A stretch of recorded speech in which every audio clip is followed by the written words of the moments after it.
श्री गणेशाय नमः। ओम गणपतये नमः। वक्रतुंड महाकाय सूर्यकोटि समप्रभा निर्विघ्नं कुरु मे देवा सर्वकार्येषु सर्वदा। ओम या कुंदेन्दु तुषारहार धवलाया शुभ्रवस्त्रावृता या वीणावरदण्डमण्डितकराया श्वेतपद्मासना या ब्रह्माच्युतशङ्कर प्रभृतिभिः दैवैः सदा वन्दिता सा मां पातु सरस्वती भगवती निशेषजाड्यापहा। वसुदेवसुतं देवं कंसं चारूरमर्दनं देवकी परमानन्दनं कृष्णं वन्दे जगद्गुरुम्। ओम क्लीं कृष्णाय वासुदेवाय हरे परमात्मने प्रणतक्लेशनाशाय श्रीगोविन्दाय नमो नमः। सर्वेश्वर भगवान की जय। जय जय श्री राधा कृष्ण की जय। बाबा विश्वनाथ जी की जय। श्री अन्नपूर्णा माई की जय। गंगा माई की जय। काल भैरव बटुक भैरव बाबा की जय। संकट मोचन संकट दहन हनुमान जी की जय। राम दरबार शिव परिवार की जय। जय जय श्री राधे हरि ओम। आइए हम लोग श्रीमद् भागवत महापुराण के 5वां स्कंद का पहला अध्याय श्रवण करते हैं। इसमें पहले अध्याय में प्रियव्रत का चरित्र बताया आता है, तो हम लोग प्रियव्रत के चरित्र के बारे में श्रवण करते हैं। 5वां अध्याय में भगवान सबके ऊपर भगवान की कृपा बनी रहे। श्री कृष्ण भगवान। जय जय श्री राधे हरि ओम तत्सत। ओम तत्सत। श्री गणेशाय नमः। श्री भागवत महापुराण की जय हो। श्री सुख सुधा सागर की जय। व्यास जी भगवान की जय। सुखदेव जी भगवान की जय। जय जय श्री राधे। जय जय श्री राधे। जय जय श्री राधे। आप सभी लोग अपना अपना आसन ग्रहण करें। प्रभु आपकी शरण में है। जय श्री कृष्ण। पहला अध्याय। राजा परीक्षित ने पूछा, मुने महाराज प्रियव्रत तो बड़े भागवत भक्त और आत्मा राम थे, उनकी गृहस्थ आश्रम में कैसे रुचि हुई? जय माँ काली, माँ दुर्गा, माँ शक्ति, माँ भगवती आपकी शरण में है। माँ कृपा करो माँ। राजा परीक्षित जी ने पूछा कि मुने महाराज प्रियव्रत तो बड़े भगवत भक्त और आत्माराम थे, फिर उनकी गृहस्थ आश्रम में कैसे रुचि हो गई, जिसमें फंसने के कारण मनुष्य को अपने स्वरूप की विस्मृति होती है और वह कर्म बंधन में बंध जाता है। प्रियवर, निश्चय ही ऐसे निसंदेह महापुरुषों का इस प्रकार गृहस्थ आश्रम में अभिनिवेश होना उचित नहीं है। इसमें किसी प्रकार का संदेह नहीं कि जिनका चित्त पुण्य कृति श्री हरि के चरणों की शीतल छाया का आश्रय लेकर शांत हो गया है, उन महापुरुषों की कुटुंब आदि में कभी आसक्ति नहीं हो सकती है। फिर उनकी कैसे हो गई? ब्राह्मण, मुझे इस बात का बड़ा संदेह है कि महाराज प्रियव्रत ने स्त्री घर और पुत्र आदि में आसक्त रहकर भी किस प्रकार सिद्धि प्राप्त कर ली और क्यों कर उनकी भगवान श्री कृष्ण में अविचल भक्ति हुई, इस बारे में कृपया बताएं। श्री सुखदेव जी ने कहा कि राजन, तुम्हारा कथन बहुत ठीक है। जिनका चित्त पवित्र कृति श्री हरि के परम मधुर चरण कमल मकरंद के रस में सराबोर हो गया हो, वे किसी विघ्न बाधा के कारण रुकावट आ जाने पर भी भगवत भजन भक्त परम हंसों के प्रिय श्री वासुदेव भगवान के कथा श्रवण रूपी परम कल्याणमय मार्ग को प्रायः छोड़ते नहीं हैं। राजन, राजकुमार प्रियव्रत बड़े भगवत भक्त थे। श्री नारद जी के चरणों की सेवा करने से उन्हें सहज में ही परमार्थ तत्व का बोध हो गया था। वे ब्रह्म सत्र की दीक्षा निरंतर ब्रह्माभ्यास से जीवन बिताने का नियम लेने वाले ही थे कि उसी समय उनके पिता स्वयंभू मनु ने उन्हें पृथ्वी पालन के लिए शास्त्र में बताए हुए सभी श्रेष्ठ गुणों से पूर्णतया संपन्न देख राज शासन के लिए आज्ञा दी। किंतु प्रियव्रत अखंड समाधि योग के द्वारा अपनी सारी इंद्रियों और क्रियाओं को भगवान वासुदेव के चरण में ही समर्पण कर चुके थे। अतः पिताजी की आज्ञा किसी प्रकार उल्लंघन करने योग्य न होने पर भी यह सोचकर कि राज्य अधिकार पाकर मेरा आत्मस्वरूप स्त्री पुत्र आदि असत प्रपंचों से आच्छादित हो जाएगा, राज और कुटुंब की चिंता में फंसकर मैं परमार्थ तत्व को प्रायः भूल जाऊंगा। उन्होंने उसे स्वीकार न किया। आदि देव स्वयं भू भगवान ब्रह्मा जी को निरंतर इस गुणमय प्रपंच के वृद्धि का ही विचार रहता है। वे सारे संसार के जीवों का अभिप्राय जानते हैं, जो ब्रह्मा जी हैं।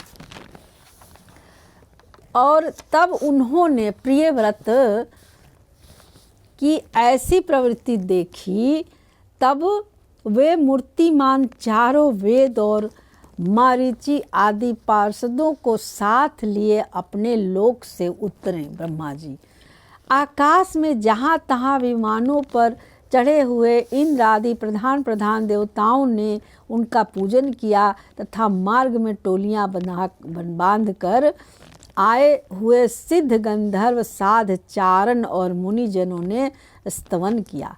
इस प्रकार जगह जगह आदर सम्मान पाते वे साक्षात नक्षत्र नाथ चंद्रमा के समान गंधमादन की घाटी को प्रकाशित करते हुए प्रियव्रत के पास पहुँचे।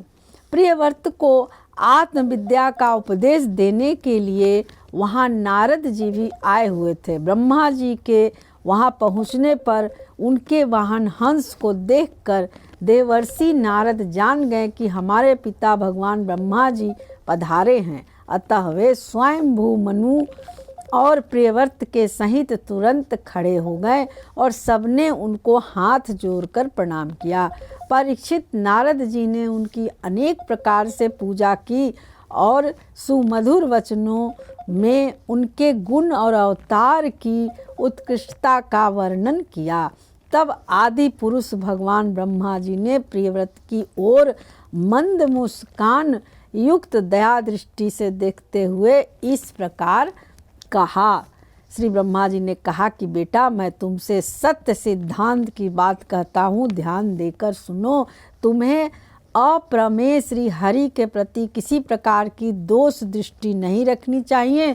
तुम्हें क्या, हम महादेव जी, तुम्हारे पिता स्वयंभू मनु और तुम्हारे गुरु ये महर्षि नारद भी विवश होकर उन्हीं की आज्ञा पालन करते हैं। उनके विधान को कोई भी देहधारी न तो तप विद्या योग बल या बुद्धि बल से, न अर्थ या धर्म की शक्ति से और न स्वयं या किसी दूसरे के सहायता से ही टाल सकता है। प्रियवर, उसी अव्यक्त ईश्वर के दिए हुए शरीर को सब जीव जन्म मरण शोक मोह भय और सुख दुख का भोग करने तथा कर्म करने के लिए सदा धारण करते हैं।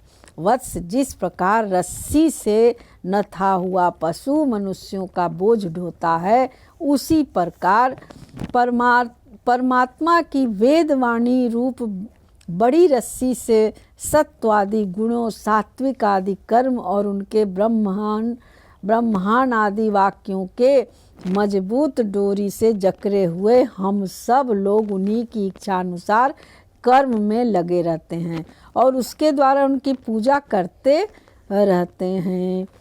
हमारे गुण और कर्मों के अनुसार प्रभु ने हमें जिस योनि में डाल दिया है, उसी को स्वीकार करके वे जैसी व्यवस्था करते हैं, उसी के अनुसार हम मुख या दुख भोगते रहते हैं।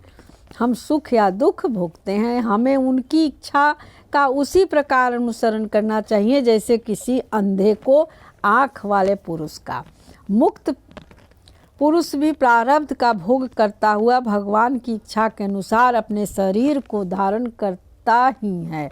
ठीक वैसे ही जैसे मनुष्य की निद्रा टूट जाने पर भी स्वप्न में अनुभव किए हुए पदार्थों का स्मरण होता है, इस अवस्था में भी उसको अभिमान नहीं होता और विषय वासना के जिन संस्कारों के कारण दूसरा जन्म होता है उन्हें वह स्वीकार नहीं करता। जो पुरुष इंद्रियों के वशीभूत वह वन में विचरण करता रहे तो भी उसे जन्म मरण का भय बना ही रहता है, क्योंकि बिना जीते हुए मन और इंद्रिय रूपी उसके 6 शत्रु कभी उसका पीछा नहीं छोड़ते। जो बुद्धिमान पुरुष इंद्रियों को जीतकर अपनी आत्मा में ही रमन करता है, उसका गृहस्थ आश्रम में भी क्या बिगाड़ सकता है? गृहस्थ आश्रम कुछ नहीं बिगाड़ सकता। जिसे इन 6 शत्रुओं को जीतने की इच्छा हो वह पहले घर में रहकर ही उसका अत्यंत निरोध करते हुए उन्हें वश में करने का प्रयत्न करे। किले में सुरक्षित रहकर लड़ने वाला राजा अपने प्रबल शत्रुओं को भी जीत लेता है। फिर जब इन शत्रुओं का बल अत्यंत क्षीण हो जाए तब विद्वान पुरुष इच्छानुसार विचर सकता है। तुम यद्यपि श्री कमल नाभ भगवान के चरण कमल के कली रूप किले के आश्रित रहकर इन 6 शत्रुओं को जीत चुके हो, तो भी पहले इन पुराण पुरुष के दिए हुए भोगों को भोगो, इसके बाद निसंदेह होकर अपने आत्म स्वरूप में स्थित हो जाना। श्री सुखदेव जी कहते हैं कि जब त्रिलोकी के गुरु श्री ब्रह्मा जी ने इस प्रकार कहा तो परम भागवत प्रियव्रत ने छोटे होने के कारण नम्रता से सिर झुका लिया और जो आज्ञा ऐसा कहकर बड़े आदर पूर्वक उनका आदेश सिरोधार्य किया। तब स्वयंभू मनु ने प्रसन्न होकर भगवान ब्रह्मा जी की विधिवत पूजा की। इसके पश्चात वे मन और वाणी के विषय में विषय अपने आश्रय तथा सर्व व्यवहारातीत परम ब्रह्मा का चिंतन करते हुए अपने लोक को चले गए। इस प्रकार प्रियव्रत और नारद जी सरल भाव से उनकी ओर देख रहे थे। मनु जी ने इस प्रकार ब्रह्मा जी के कृपा से अपना मनोरथ पूर्ण कर हो जाने पर देवर्षि नारद की आज्ञा से प्रियव्रत को संपूर्ण भूमंडल की रक्षा का भार सौंप दिया और स्वयं विषय रूपी विषैले जल से भरे हुए गृहस्थ आश्रम रूपी दुस्तर जलाशय की भोगेच्छा से निवृत्त हो गए और अब पृथ्वीपति महाराज प्रियव्रत भगवान की इच्छा से राज शासन के कार्य में नियुक्त हुए, जो संपूर्ण जगत को बंधन से छुड़ाने में अत्यंत समर्थ हैं। उन आदि पुरुष श्री भगवान के चरण युगल का निरंतर ध्यान करते रहने से यद्यपि उनके राग आदि सभी मल नष्ट हो चुके थे और उनका हृदय भी अत्यंत शुद्ध था, तथापि बड़ों का मान रखने के लिए वे पृथ्वी का शासन करने लगे। तदंतर उन्होंने प्रजापति विश्वकर्मा की पुत्री बहिर्ष्मति से विवाह किया। उससे उनके 10 पुत्र हुए। वे सब उन्हीं के समान शीलवान, गुणी, कर्मनिष्ठ, रूपवान और पराक्रमी थे। उनसे छोटी ऊर्जास्वती नाम की एक कन्या भी हुई थी। ऊर्जास्वती नाम की एक कन्या थी। पुत्रों के नाम अग्निध, इधमजिह्न, यज्ञ बाहु, महावीर, हिरण्य रेता, धृत पृष्ठ, सवन, मेधा तिथि, वितिहोत और कवि थे। ये सब नाम अग्नि के ही हैं। अग्नि के भी ये नाम है और उनके पुत्रों का भी थे प्रियव्रत के।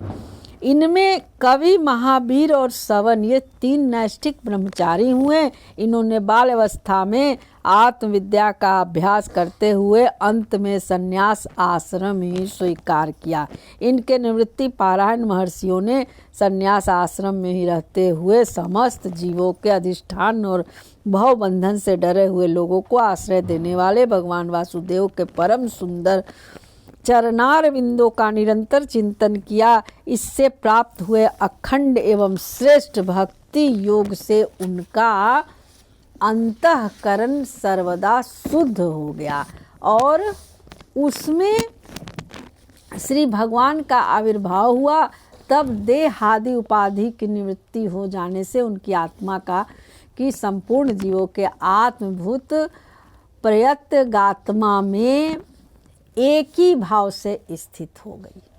महाराज प्रियव्रत की दूसरी भार्या से उत्तम, तामस और रैवत ये 3 पुत्र उत्पन्न हुए, जो अपने नाम वाले मनवंतरों के अधिपति हुए। इस प्रकार कवि आदि 3 पुत्रों के निवृत्ति परायण हो जाने पर राजा प्रियव्रत ने 11 अर्बुद वर्षों तक पृथ्वी का शासन किया।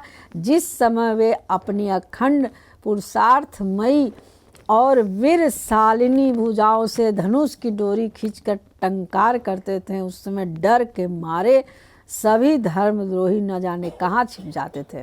प्राण प्रिया बहिर्मती के दिन दिन बढ़ने वाले आत्मोद, प्रमोद और अभ्युत्थान आदि क्रीड़ाओं के कारण तथा उनके स्त्रीजनोचित हाव भाव, लज्जा से संकुचित, मंद हास्युक्त चित्तवन और मन को भाने वाले विनोद आदि से महामना प्रियव्रत विवेकहीन व्यक्ति की भांति आत्मविस्मृत से होकर सब भोगों को भोगने लगे, किंतु वास्तव में ये उनमें आसक्त नहीं थे। एक बार उन्होंने जब यह देखा कि भगवान सूर्य सुमेरु के परिक्रमा करते हुए लोक पर्यंत पृथ्वी के जितने भाग को आलोकित करते हैं, उसमें से आधा ही प्रकाश में रहता है और आधे में अंधकार छाया रहता है, तो उन्होंने इसे पसंद नहीं किया। तब उन्होंने यह संकल्प लेकर कि मैं रात को भी दिन बना दूंगा, सूर्य के समान ही वेगवान एक ज्योतिर्मय रथ पर चढ़कर द्वितीय सूर्य की भांति उनके पीछे पीछे पृथ्वी की 7 परिक्रमाएं कर डाली। भगवान की उपासना से इनका अलौकिक प्रभाव बहुत बढ़ गया था। उस समय इनके रथ पहियों से जो कीले बनी वे ही 7 समुंदर हुए। उनमें से पृथ्वी में 7 द्वीप हो गए। उनके नाम क्रमशः जम्बू, पल्च, सालमली, कुश, कौंच, साक और पुष्कर द्वीप हैं। इनमें से पहले की अपेक्षा आगे के द्वीप का परिणाम दूना है और ये समुद्र के बाहरी भाग में पृथ्वी के चारों ओर फैले हुए हैं। 7 समुद्र क्रमशः खारे जल, ईख के रस, मदिरा, घी, दूध, मट्ठे और मीठे जल से भरे हुए हैं। ये 7 द्वीपों के खाइयों के समान और परिमाण में अपने भीतर वाले द्वीप के बराबर हैं। इनमें से एक एक क्रमशः अलग अलग 7 द्वीपों को बाहर से घेर कर स्थित हैं। बहिर्मती पति महाराज प्रियव्रत ने अपने अनुगत पुत्र अग्निध्र, इंद्रधिम, यज्ञबाहु, हिरण्यरेता, धृतपृष्ठ और मेधातिथि और वितिहोत्र में क्रमशः एक एक को उक्त जम्बू आदि द्वीपों में से एक एक का राजा बनाया। उन्होंने अपनी कन्या ऊर्जास्वती का विवाह शुक्राचार्य जी से किया। उसी से शुक्र कन्या देवयानी का जन्म हुआ। राजन, जिन्होंने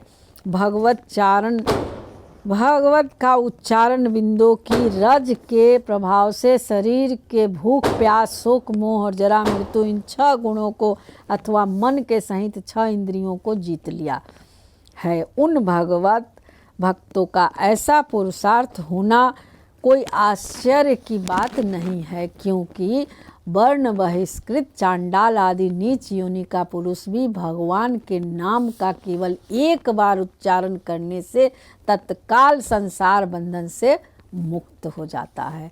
इस प्रकार से अतुलनीय बल पराक्रम से युक्त महाराज प्रियव्रत एक बार अपने को देवर्षि नारद के चरणों की शरण में जाकर भी पुनः दैवश प्राप्त हुए।